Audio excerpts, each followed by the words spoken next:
श्री वारा पुराण 55वां अध्याय शुभ व्रत। उपजा मश्वर ऋषिकेश महात्मा। अगस्त जी कहते हैं, राजन, अब मैं व्रतों में उत्तम शुभ संज्ञक व्रत का वर्णन करता हूँ, तो उसे सुनो।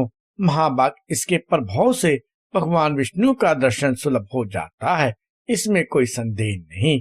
मार्गशीर्ष मास के प्रथम दिन इस व्रत को आरंभ करना चाहिए। इसमें दशमी को एक समय भोजन करने का नियम है। उस दिन स्नान करके दोपहर में भगवान विष्णु की पूजा करे।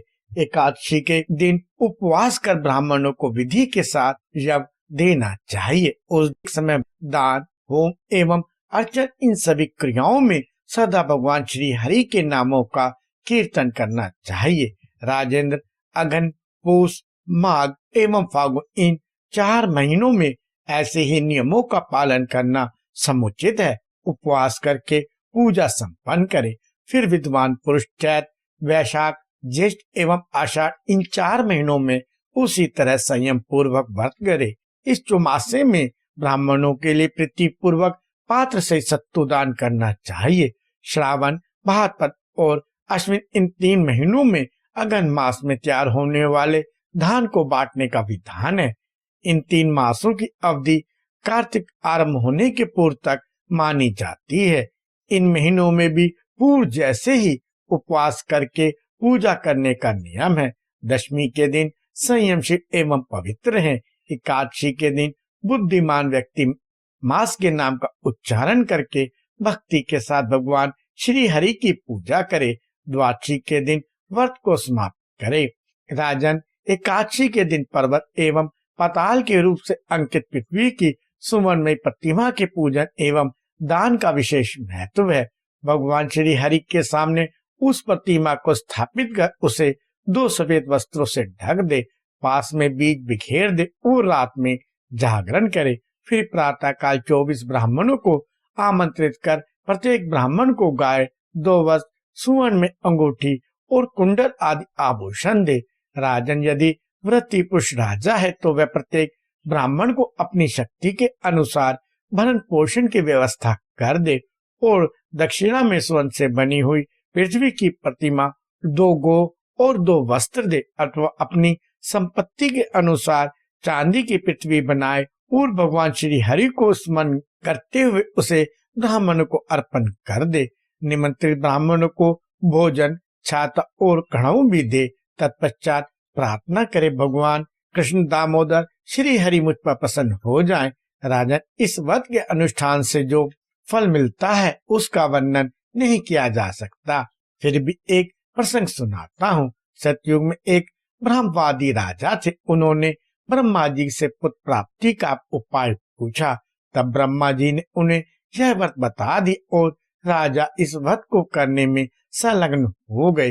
राजन, व्रत समाप्त हो जाने पर विश्वात्मा श्री हरि राजा के सामने पधारे और कहा, राजन, तुम मुझसे वर मांगो।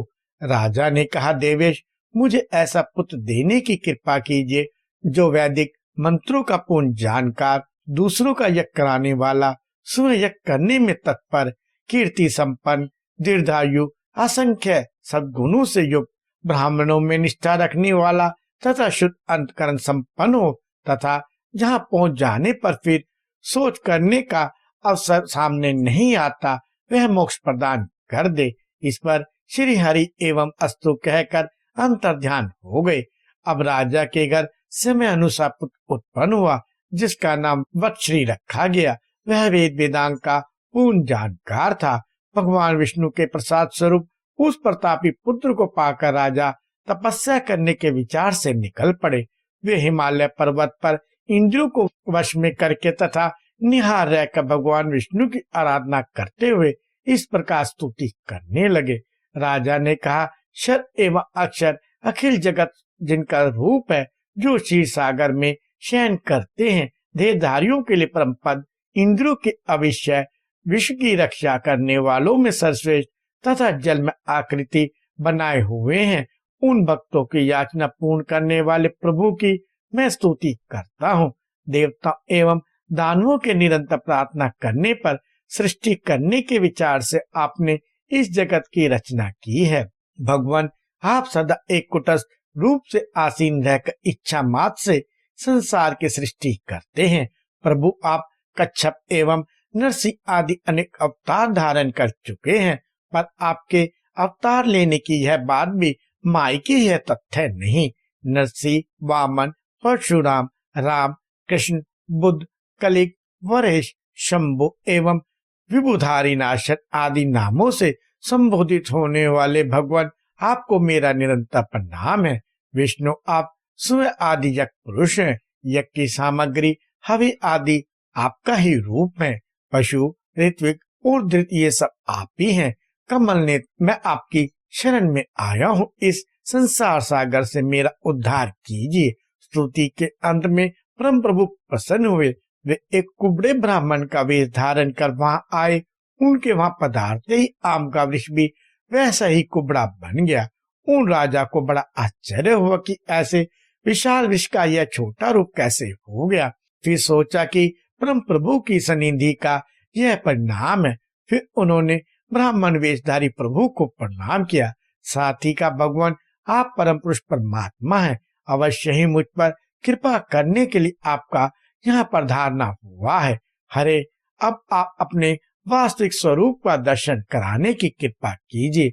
जब राजा ने इस प्रकार भगवान श्री हरि से प्रार्थना की तो वे शंख, चक्र एवं गदा हाथ में लिए हुए सौम्य रूप धारण कर उनके सामने विराजमान हो गए और यह वचन कहा, राजेंद्र, तुम्हारे मन में जो भी इच्छा हो वह मुझसे मांग लो। भगवान श्री हरि के यूं कहने पर राजा की आंखें प्रसन्नता से खिल उठी। साथ ही कहा, देवेश, आप मुझे मोक्ष देने की कृपा करें।